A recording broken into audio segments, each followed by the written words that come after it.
जी, अस्सलाम वालेकुम नाज़रीन। इस वक़्त मौजूद हैं Mohammad Asif Dogar advocate high court के चैम्बर रूम में, जो कि इस बार इलेक्शन 2024-25 में फैसलाबाद बार एसोसिएशन के जॉइंट सेक्रेटरी की सीट में इलेक्शन कंटेस्ट करने जा रहे हैं। उनसे मुलाकात करवाते हैं आपकी और जानने की कोशिश करते हैं उनके जो है लॉ के बारे में और उनके जॉइंट सेक्रेटरी की सीट पर जो इलेक्शन कंटेस्ट करने जा रहे हैं उनके बारे में और बार के बारे में वो क्या खिदमात का इरादा रखते हैं उनके बारे में। आइए आपकी मुलाकात करवाते हैं मोहम्मद आसिफ डोगर एडवोकेट के साथ। जी, अस्सलाम वालेकुम सर। वालेकुम सलाम। सर कैसे हैं आप? अल्लाह का शुक्र है अल्हम्दुलिल्लाह। सबसे पहले तो मैं ज़िशान अनवर साहब जो प्लस 24 न्यूज़ के सीईओ हैं, उसका इंतहाई मशकूर हूँ कि उन्होंने अपना कीमती टाइम निकाला और मुझे अपने ख़यालात का इज़हार करने का मौका दिया। जी, सर ये बताइएगा कि आपने लॉ में आए, आपने लॉ किया है। लॉ करने का क्या मकसद था? जी, मोहम्मद आसिफ डोगर एडवोकेट मेरा नाम है। और लॉ में आने का जो बेसिक पर्पज़ था, मेरे वालिद साहब अल्हम्दुलिल्लाह वो भी लॉयर थे और उनकी ख्वाहिश थी कि मैं जो लॉ का फील्ड है इसमें आऊँ और जो लोग हैं उनकी खिदमत करूँ। और अल्हम्दुलिल्लाह इसके अलावा मेरी फैमिली में ऑलमोस्ट तकरीबन ज़्यादातर वकला हज़रात ही हैं। मेरा छोटा भाई है, वो भी अल्हम्दुलिल्लाह वकील है। सही। अच्छा ये बताइएगा कि आप जॉइंट सेक्रेटरी की सीट पर इलेक्शन कंटेस्ट करने चाह रहे हैं। इससे पहले भी आपने कभी फैसलाबाद की बार की तारीख में पहले भी कोई सीट पर इलेक्शन कंटेस्ट किए? जी नहीं, पहले तो मैंने इलेक्शन कॉन्टेस्ट नहीं किया। वैसे पॉलिटिक्स में हूँ, जैसा कि सुन्नी तहरीक है उसका जो सिटी सदर हूँ लाहिर वकला विंग का।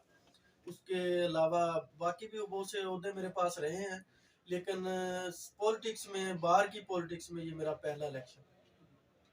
अच्छा, दूसरी बात ये है कि आप जॉइंट सेक्रेटरी की सीट पर इलेक्शन कंटेस्ट करने जा रहे हैं, तो ज़ाहिर बात है ऑब्वियसली ये पाकिस्तान की तीसरी बड़ी बार है और इसमें जो है यंग लॉयर्स की बहुत ज़्यादा बहुतात है। ये फैसलाबाद के लिए एक अच्छा नेक शगुन है कि फैसलाबाद में यंग लॉयर्स बहुत ज़्यादा यानी कि इन है बार में और वैसे भी तीसरी बड़ी बार है। तो यंग लॉयर्स के मसाइल के लिए आप क्या किरदार अदा करेंगे? जी, आपने बहुत अच्छा सवाल किया। हमारी जो फैसलाबाद बार है, डीबीए फैसलाबाद की, ये तकरीबन पाकिस्तान की तीसरी सबसे बड़ी बार है। और अगर इस बार को देखा जाए तो टाइम बदलने के साथ साथ यहाँ पर अब जो सारा निज़ाम है वो यंग वकला के स्पुर्द है। इसका मतलब ये है कि बार की जो मेन पॉलिटिक्स है उसमें सबसे बड़ा किरदार जो है हमारे यंग लायर है उनका है। जिस तरफ हमारे यंग वकला भाई होते हैं, वो कैंडिडेट चाहे कोई भी सीट हो वो इलेक्शन विन कर जाता है। जैसा कि मेंबर पंजाब बार काउंसिल की सीट्स पर हमारे पास मिसालें मौजूद हैं। तो इसके अलावा मैं जो वकला नए आने वाले हैं, तो उनके लिए इंशाल्लाह उनकी फलाह बहबूद के लिए जो भी मेरे से बन सका इंशाल्लाह ताला कामयाब होने के बाद या जैसे भी मेरे से बन सका मैं इंशाल्लाह ज़रूर करूँ। अच्छा, दूसरी बात सर, जो बार है, बार के सीनियर में बड़े मोस्ट भी पॉपुलर भी हैं, लॉयर्स हैं और सीनियर अरकान हैं, उनके लिए आप क्या मैसेज देना चाहेंगे?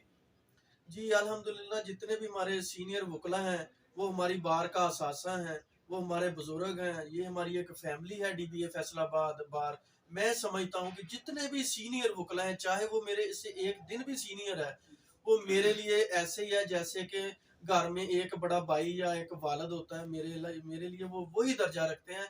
और इंशाल्लाह ताला मैं जूनियर्स को सभी को यही ताकीद करूँगा कि अपना जो सीनियर है, उसकी रिस्पेक्ट ज़रूर करें। जितनी हो सके उनकी इज्जत करें। अच्छा सर, दूसरी बात एक और चीज़, बार में जो ख़वातीन वकला है, उनको भी कुछ ऐसे मसाइल होते हैं जिनका हल जो है होना चाहिए। आप जॉइंट सेक्रेटरी की सीट पर कामयाब होकर उनकी फलाह के लिए क्या काम करेंगे? जी, बिल्कुल। अब फैसलाबाद बार में तकरीबन जो फीमेल्स हैं वो अक्सरियत में आ गई हैं और जितनी भी फीमेल्स लायर हैं अब वो सियासत में इतनी इन हो चुकी हैं कि उनकी अपनी सीट्स काफ़ी निकल रही हैं। और अल्हम्दुलिल्लाह इस बार भी वो काफ़ी सीट्स पर इलेक्शन कॉन्टेस्ट कर रही हैं और इंशाल्लाह बहसीयत कैंडिडेट फॉर जॉइंट सेक्रेटरी और जीतने के बाद, कामयाब होने के बाद इंशाल्लाह ताला फीमेल मेरी बहनें हैं, उनके लिए जो कुछ हो सका मैं ज़रूर करूँगा।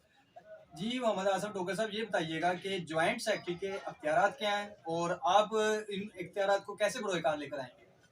जी, जो जॉइंट सेक्रेटरी होता है डीबीए फैसलाबाद में, बल्कि जो भी जॉइंट सेक्रेटरी होता है उसके पास काफ़ी इख्तियारात होते हैं। उसमें जो एक आध मेन है वो मैं बता देता हूँ। जॉइंट सेक्रेटरी का जो मेन काम होता है वो जो क्लर्क बार एसोसिएशन होती है, सीबीए जिसको बोलते हैं, उसके इलेक्शन में फेयर इलेक्शन करवाना होता है। तो फैसलाबाद बार में तकरीबन इस दफ़ा जो इलेक्शन हुआ है या इससे पहले हुए हैं, बहुत अच्छे इलेक्शन हुए, लेकिन इस दफ़ा जो इलेक्शन हुआ है वो बहुत ही ज़्यादा कंट्रोवर्शियल था। और इंशाल्लाह ताला जॉइंट सेक्रेटरी 2024-25 बनने के बाद, कामयाब होने के बाद, अगर अल्लाह ताला ने वो यंग वकला की मदद से, सीनियर वकला की मदद से, मेरे दोस्तों की मदद से मुझे फतह नसीब की, तो इंशाल्लाह ताला जो अगला कोई भी इलेक्शन होगा जो मेरे टेन्योर में होगा, वो इंशाल्लाह फेयर इलेक्शन होगा। और इस इलेक्शन में इंशाल्लाह ताला जितने भी हमारे साहब का जॉइंट सेक्रेटरी हैं, उन तमाम साहब का जॉइंट सेक्रेटरीज की मुशावरत के साथ फेयर इलेक्शन करवाया जाए। अच्छा असद डोगर साहब, ये बताइएगा डीबीए फैसलाबाद के जो इंतखाबात 2024 और 25 उनकी डेट अनाउंस हो गई है? अगर अनाउंस हो गई है हमें डेट भी बताइएगा, और आप आखिर में फाइनली वोटर्स को क्या पैगाम देना चाहते हैं ये भी बताइएगा। जी, जो डेट होती है इलेक्शन की, वो तो अंडरस्टूड है, लिखा हुआ है सारा कुछ प्रैक्टिशनर बार एक्ट में, कि जो डेट है हमारी वो एवरी जनवरी सेकंड वीक में जो भी सैटरडे आएगा उसमें हमारा जो इलेक्शन होता है बार का। इस दफा जो अपना जनवरी में सेकंड वीक और सैटरडे आ रहा है वो 13 जनवरी आ रहा है। इसलिए डीबीए फैसलाबाद में जो इलेक्शन होगा बार का तमाम सीट्स पर, वो इंशाल्लाह ताला अल्लाह के फजल व करम से 13 जनवरी 2024 को होगा। अच्छा, दूसरी बात आपको कहा है कि जो भी आप मैसेज देना चाहते हैं एट दी एंड इलेक्शन से पहले तमाम वोटर और सपोर्टर को, सीनियर और जूनियर को, यंग और मेल और फीमेल सबको, तो आप जो मैसेज देना चाहिए वो कन्वे करें। जी, मैं अपने जितने भी सीनियर मेंबर हैं बार के, जितने भी मेरे जूनियर हैं, जितने भी मेरे कोलीग्स हैं, मैं सबको एक ही मैसेज देना चाहूँगा कि जो भी कैंडिडेट आपने चूज़ करना है, अपने वोट का सही इस्तेमाल करते हुए वो कैंडिडेट चूज़ करें जो कि आपके बार की फलाह बहबूद के लिए काम कर सके। और इसमें जो मेन किरदार होता है, वो जो प्रैक्टिशनर वकला हजरात होते हैं, वो कोशिश करें कि आप उनको वोट दें। उसमें डबल एज होता है, क्योंकि एक तो वो बाहर की सारी सियासत को, पॉलिटिक्स को जानते हैं, और उनको पता होता है कि एक वकील अगर बार में जा रहा है या अदालत में जा रहा है, किसी कोर्ट में जा रहा है, उनके मसाइल क्या हैं। बदीगर उस शख्स के, उस वकील के, हमारे भाई के, वो भी हमारे भाई हैं जो कि प्रैक्टिशनर नहीं है, वो सिर्फ एक तरफ के मसाइल को जानते हैं, जबकि जो प्रैक्टिशनर वकील होता है वो ओवरऑल जितने भी वकला कम्युनिटी के मसाइल होते हैं सभी को जानता है। तो इसलिए मेरी रिक्वेस्ट है मेरे तमाम सीनियर, जूनियर और मेरे कोलीग से कि आप जो भी कैंडिडेट है, चाहे जॉइंट सेक्रेटरी, सदर, जो भी कैंडिडेट है उसको चूज करते हुए अपने वोट का सही इस्तेमाल करें, ताकि हमारी जो बार है, हमारे वकला है, उनकी फलाह बहबूद हो सके। जी जी जी नाज़रीन, ये हमारे साथ मौजूद थे Mohammad Asif Dogar, advocate high court, जो कि जॉइंट सेक्रेटरी के उम्मीदवार हैं। आपने सुना होगा उनके बारे में, आज हम इंटरव्यू कर रहे थे। वो इलेक्शन कंटेस्ट करने जा रहे हैं, उन्होंने अपना वकला के लिए जो है अपना कोई मैसेज कन्वे की है ये चीज़। और इसी वक्त बाद में और भी चैम्बर ऑफिस में और भी वकला बैठे हैं, उनसे भी आपकी मुलाकात करवाते हैं। जी नाज़रीन, हमारे साथ मौजूद है मोहम्मद आसिफ डोगर, एडवोकेट के चैम्बर ऑफिस में। उनके और वकला कलीग्स हैं, उनसे भी कुछ बात करने की कोशिश करते हैं और उनसे पूछते हैं वो वोट एंड सपोर्ट कर रहे हैं और उनकी रफाकत कब से है, और ये उनसे मजीद कुछ जानने की कोशिश करते हैं। जी अस्सलाम वालेकुम। वालेकुम सलाम। सर कैसे हैं आप? अल्हम्दुलिल्लाह ठीक ठाक, शुक्र अल्लाह। सर ये बताएं कि मोहम्मद आसिफ डोगर एडवोकेट जो कि जॉइंट सेक्रेटरी की सीट पर इलेक्शन कंटेस्ट कर रहे हैं, आपकी उनके साथ क्या रफाकत है और उनको वोट एंड सपोर्ट कर रहे हैं, क्यों कर रहे हैं? फर्स्ट ऑफ ऑल तो असफ भाई मेरे बैचमेट हैं, और जो इनके साथ मेरे ताल्लुकात हैं वो साथ रात से हैं। मैं पर्सनली इन्हें बड़ी अच्छी तरह से जानता हूँ, और हम इनके साथ फुल वोट एंड सपोर्ट उनके साथ कर रहे हैं। और उसके पीछे बुनियादी और मेन रीज़न ये है कि मैं, जैसा कि मैंने आपको बताया कि मैं पर्सनली इन्हें जानता हूँ बड़ी अच्छी तरह से। ये एक नहायत ही शरीफ, ईमानदार, और सबसे बढ़कर ये कि अपने पेशे के साथ बहुत ही सिंसियर है, पंक्चुअल पर्सनैलिटी है ये, और प्रैक्टिसिंग लॉयर है। यहाँ पे इलेक्शंस के लिए या जो अहदेदार हैं जिन्हें हम मुंतखब करते हैं, उनके लिए सबसे जो अहम एलिमेंट है ना, वो सब यही होता है कि वो प्रैक्टिसिंग हो, प्रॉपर्ली कोर्ट्स में पेश हो रहे हों, बार में आ रहे हों। उसका फ़ायदा ये होता है कि इनको पता होता है कि बार के मसाइल क्या हैं, ठीक है ना, यंग वकला के मसाइल क्या हैं, ठीक है ना। माशाल्लाह मैं समझता हूँ कि जॉइंट सेक्रेटरी के लिए मोहम्मद आसिफ डोगर से बेहतर मुझे नहीं लगता कि पूरी बार में कोई और पर्सनैलिटी है, और डिज़र्व करते हैं ये, ठीक है ना। और बाकी मैं पूरी बार से भी यही रिक्वेस्ट करता हूँ कि वो इन्हें वोट एंड सपोर्ट करें, और जितना हो सके वो इनका साथ दें। अच्छा, दूसरी बात ये बताइएगा कि आपकी रफ़ाकतें भी हैं और आपने इनके लिए ख्वाहिशात का भी इज़हार किया है। तो ये बताइएगा कि आप देखने वालों को, यंग लायर्स को, सीनियर्स को, वुकला को क्या मैसेज चाहेंगे अपने दोस्त के एंड पर जो कि जॉइंट सेक्रेटरी का इलेक्शन कंटेस्ट कर रहे हैं?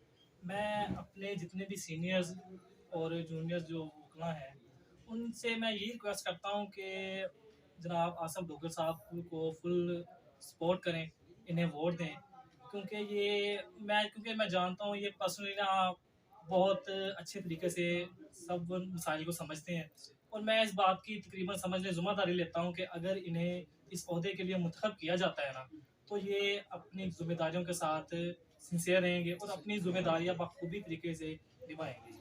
जी नाज़रीन, ये थे हमारे साथ मौजूद उमर हयात एडवोकेट साहब, जो कि इनके कलीग थे आसिफ डोगर साहब से, और इसी तरह हमारे साथ एक और कलीग भी मौजूद हैं। इनसे भी बात करने की कोशिश करते हैं, उनसे भी जानने की कोशिश करते हैं वो वोट एंड सपोर्ट कर रहे हैं और इसकी रीज़न क्या है। जी अस्सलाम वालेकुम सर। जी सर, बताना चाहेंगे कि आप मोहम्मद आसिफ डोगर जॉइंट सेक्रेटरी की सीट पर इलेक्शन कंटेस्ट करने जा रहे हैं, उनको वोट और सपोर्ट करते हैं, इसके पीछे क्या रीज़न है?